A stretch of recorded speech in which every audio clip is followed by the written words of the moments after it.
बिस्मिल्लाहिर्रहमानिर्रहीम। अस्सलाम वालेकुम स्टूडेंट्स। हम एमएलटी का लेक्चर स्टार्ट करने लगे हैं। ठीक है, जैसे आपको पता है कि आपकी तीन बुक्स हैं। एक हमारे पास है elementary anatomy and macro technique. Second हमारे पास है elementary chemistry and chemical pathology. और तीसरी हमारी बुक है बैक्टीरियोलॉजी एंड वीरोलॉजी की। तो लास्ट टू लेक्चर मैंने आपके पहले लिए हुए हैं। ठीक है, फर्स्ट एलिमेंट्री एनाटॉमी का लिया था, फिर उसके बाद एलिमेंट्री केमिस्ट्री का लिया था। तो आज हम अपना सब्जेक्ट स्टार्ट करते हैं, बैक्टीरियोलॉजी एंड वीरोलॉजी। ठीक है, तो इसमें आप देखते हैं बैक्टीरियोलॉजी और वीरोलॉजी के अंदर ये हमारा टेबल ऑफ कंटेंट है बेटा, सिलेबस। इसमें हम देखेंगे कि मैक्रोबायोलॉजी के बारे में हम पढ़ेंगे। ठीक है, उसमें ये सारे टॉपिक हम इसमें डिस्कस करेंगे। और ठीक है, तो इसमें हमारे दो है, यानी कि आप बैक्टीरिया के बारे में पढ़ेंगे और हम वायरस के बारे में पढ़ेंगे।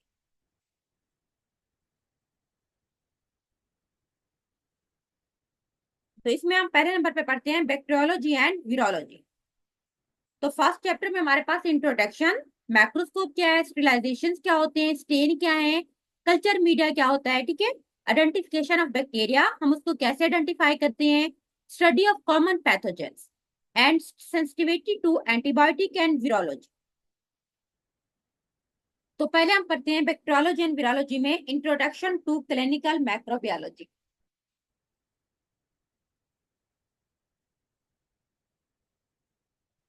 अच्छा, क्लिनिकल मैक्रोबायोलॉजी से पहले आपको मैक्रोबायोलॉजी का पता हो कि मैक्रोबायोलॉजी क्या होती है।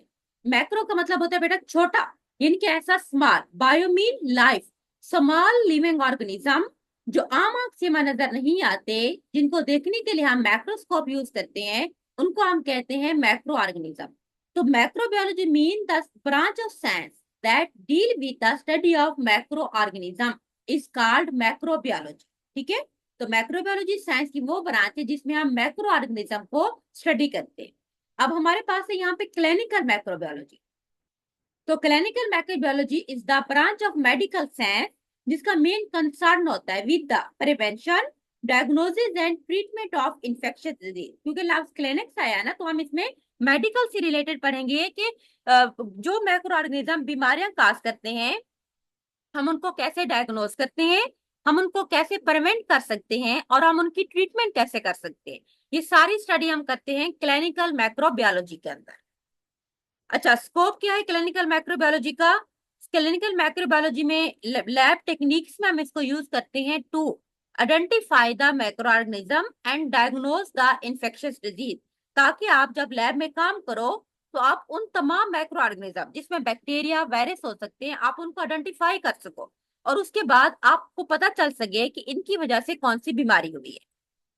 अच्छा, relationship with other branch of medical sciences, दूसरी मेडिकल साइंस के साथ इसका क्या ताल्लुक है। क्लिनिकल मैक्रोबायोलॉजिस्ट मीन जो लोग इसको स्टडी करते हैं, जिसके स्पेशलिस्ट होते हैं। With clinics to assist, work करते हैं वो क्लिनिक्स के अंदर to assist in the diagnose करने में, management and treatment of the infection disease. In addition to providing diagnostic services, clinical microbiology also contribute to facilitate infection prevention and control, antimicrobial stewardship program, and play important role in laboratory public health surveillance program। यानी कि मैक्रोबायोलॉजी का जो main काम है वो तो है clinics के अंदर इन्फेक्शंस को कंट्रोल करना, लेकिन इसके साथ साथ इसका काम होता है कि जो मुख्तलिफ एंटी माइक्रोबियल प्रोग्राम होते हैं। एंटी माइक्रोबियल का मतलब होता है कि उसमें ऐसी वैक्सीनेशन दी जाती हैं, ऐसी ट्रीटमेंट दी जाती हैं जो माइक्रोब्स की ग्रोथ को रोक दे। तो उसके लिए लोगों का अवेयरनेस देना, उन वैक्सीनेशन को ज्यादातर करना में भी इसका एक अहम काम है। ठीक है, साथ साथ ये जो होती है लैब के अंदर जो हेल्थ केयर प्रोवाइडर्स होते हैं, जितना वो प्रोग्राम करवाते हैं, जितना वो टेस्ट वगैरह होते हैं, उसमें भी इसका एक अहम काम होता है। इसके साथ साथ चीजों को डायग्नोज करने में भी ये हेल्प आउट करती है। अब इसमें क्या है कि ये देखिए पेशेंट, सबका पहले क्या किया जाता है, सबसे पहले पेशेंट का सैंपल लिया जाता है। सैंपल लेने के बाद जो क्लिनिकल माइक्रोबायोलॉजिस्ट होता है, जिनके लैब टेक्निक्स में सैंपल्स को देखता है और उसके बाद उसके रिजल्ट वगैरह को चेक करता है, उसके बाद वो डायग्नोसिस में भेज देता है। ठीक है, डायग्नोज अगर बीमारी हो जाती है तो फिर वो उसकी ट्रीटमेंट करता है। ठीक है, ट्रीटमेंट किसकी करते हैं, पेशेंट की। इस तरह पूरी हायरार्की चलती रहती है। फिजिशियन और माइक्रोबायोलॉजिस्ट दोनों के दरमियान इंटरलिंक है ये।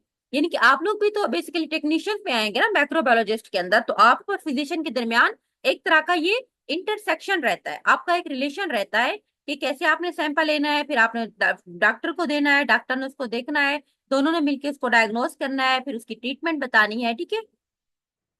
अच्छा, उसके बाद हमारे पास है मैक्रोस्कोप। क्या है ये? तो था मैक्रोबायोलॉजी, उसमें भी क्लिनिकल मैक्रोबायोलॉजी हम पढ़ रहे हैं क्योंकि हम डिजीज से एंगेज पढ़ रहे हैं ना, लैब के अंदर आपका काम है। मैक्रोस्कोप, मैक्रोस्कोप नाम से शो है कि एक ऐसा डिवाइस जिससे हम छोटे छोटे ऑर्गेनिज्म को देखते हैं, उसको हम मैक्रोस्कोप कहते हैं।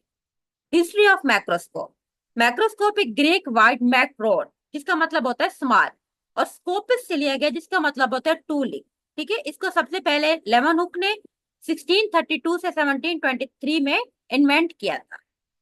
He was a Dutch lean marker, और फर्स्ट पर्सन था जिसने बैक्टीरिया को सबसे पहले ऑब्जर्व किया। अच्छा, थ्योरी ऑफ लाइट मैक्रोस्कोप, मैक्रोस्कोप भी आगे मुख्तलिफ टाइप्स होती है ना, जिसमें लाइट होती है, मैक्रोस्कोप होती है, ठीक है। उसके बाद कुछ हमारे पास इलेक्ट्रॉन मैक्रोस्कोप्स होते हैं, तो ये मुख्तलिफ।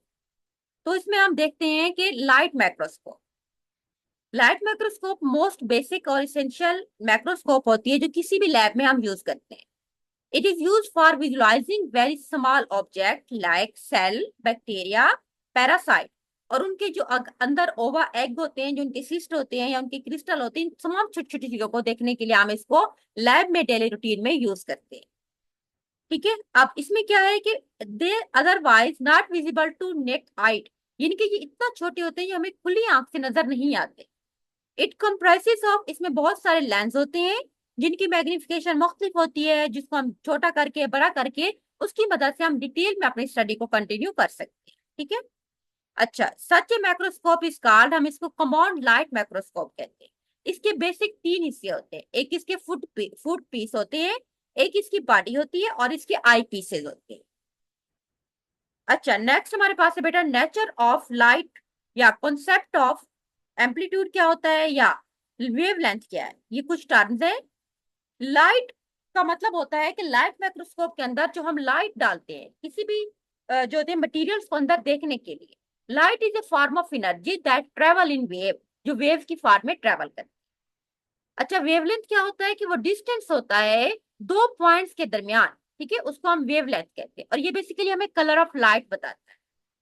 अच्छा, एम्पलीट्यूड क्या होता है? एम्पलीट्यूड्स मीन होती है vertical displacement of way from optic axis to determine the intensity या ब्राइटनेस, यानी कि जो हमें ब्राइटनेस को बताता है कि ब्राइटनेस की शिद्दत कितनी है, ऊपर ज्यादा है कम है, ये सारी चीजें को हम उसको एम्पलीट्यूड कह सकते हैं। अच्छा, उसके बाद perception of colour and brightness हमें माइक्रोस्कोप से किस तरीके से नजर आती है? विजिबल लाइट जो होती है उसमें मुख्तलिफ कलर होते हैं, साथ में उनकी वेवलेंथ होती है, उसकी रेंज होती है 400 से 750 नैनोमीटर, ये रेंज के ऊपर हम अपनी चीजों को देख सकते हैं। फ्रीक्वेंसी का मतलब होता है नंबर ऑफ वेरिएशन पर सेकेंड, यानी कि एक सेकेंड में कितना वेरिएट होती है। इसमें भी मुख्तलिफ कलर्स वगैरह हमें दिखाती हैं, ठीक है। आगे formation of image in the light microscope, हमें किसी भी सैंपल की अपनी सैंपल की तस्वीर हमें कैसे नजर आती है? हम सैंपल को देखते हैं लेंस की मदद से, जिसको हम कहते हैं object lens. This collect light from the sample, sample से लाइट को कलेक्ट करता है और हमें उसका प्राइमरी इमेज दिखाता है। इस तरह एक सेकेंडरी लेंस भी होता है जिसको हम आई पीस कहते हैं, ठीक है। आई पीस क्या करते हैं? उस प्राइमरी लेंस को ज्यादा बड़ा करके हमारी आंख के अंदर वाजे दिखाता है, उसको हम आई पीस कहेंगे। अच्छा, नेक्स्ट हमारे पास है उसी स्लाइड पे हम लोग थे बेटा, नेक्स्ट इसमें हमारे पास है टाइप्स ऑफ लाइट माइक्रोस्कोप। इसकी दो टाइप्स होती हैं, एक को हम कहते हैं सिंपल माइक्रोस्कोप जो होती है जिसमें बेसिक लेवल की होती है, ठीक है, सिंपल उसमें लेंस होता है। एक होती है कंपाउंड माइक्रोस्कोप। कंपाउंड माइक्रोस्कोप जो होती है वो थोड़ी एडवांस होती है, उसकी मैग्निफिकेशन भी ज्यादा होती है और उसमें ज्यादा स्मॉल ऑब्जेक्ट को हम देख सकते हैं। अच्छा, ऑब्जेक्टिव ऑफ मैक्रोस्कोप, मैक्रोस्कोप का हम क्यों यूज करते हैं? किसी भी अपने सैंपल को देखने के लिए। अच्छा, इसमें क्या होते हैं कि जिसमें ऑब्जेक्ट यानी कि जो हमारा सैंपल है first produce by lens close to object, जिसको हम कहते हैं ऑब्जेक्टिव। इसमें सैंपल को हम कलेक्ट करते हैं, पहले प्राइमरी इमेज बनता है, फिर सेकेंडरी इमेज बनता है, ठीक है। इसमें ये सारा हमारे पास आ जाएगा कि वेवलेंथ आपने कितना रखनी है, आपने अपने सैंपल को कैसे चेक करना है, या आप लैब में काम करोगे ना तो आपको इसकी प्रैक्टिस हो जाएगी। अच्छा, आई पीस और इसकी मैग्निफिकेशन, ये भी आई पीस मीन जो ऊपर जिसमें अपने आंख रख के हम अपने ऑब्जेक्ट को देखते हैं, तो उसमें उसके मुख्तलिफ लेंस होते हैं बेटा, कुछ 10x के होते हैं, 100, 1000 के भी वन होते हैं, 40 के होते हैं, ठीक है। इसके अकॉर्डिंग हम चीजों को बड़ा या छोटा करके देख सकते हैं। अच्छा, कंपनसेटिंग आईपीस का मतलब है कुछ आईपीस के साथ हम अपनी मर्जी से उसमें चेंज कर सकते हैं, जिसमें हम उनमें फ्लोरेट या एपोक्रोमेट ऑब्जेक्ट ऐड करते हैं, जिससे हमें चीजें मुख्तलिफ कलर उसके नजर आते हैं। अच्छा, नेक्स्ट हमारे पास है हाई आई पॉइंट आईपीस।